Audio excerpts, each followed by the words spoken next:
Statistic from the Centers for Disease Control. Maricopa County ranks as one of the top 50 areas that account for more than 50% of all new HIV infections in the U.S. And that's the reason why the CDC director paid a visit to Arizona to meet with state and local health officials on what to do about it.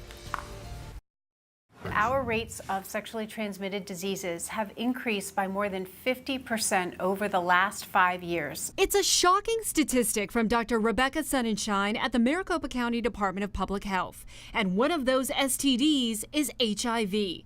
The main target? It's disproportionately African American men, Latino men who have sex with men that are between the ages of 25 and 34.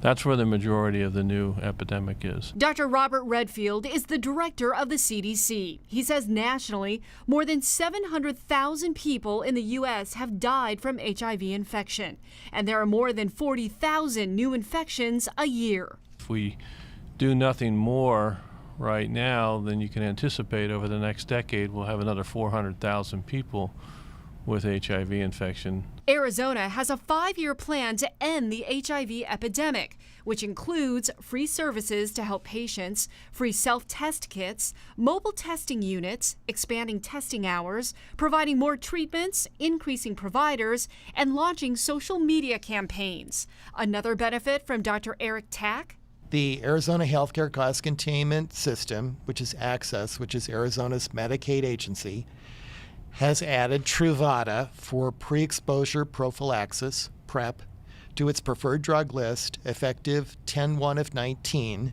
for Medicaid members who are HIV negative and at risk for contracting HIV.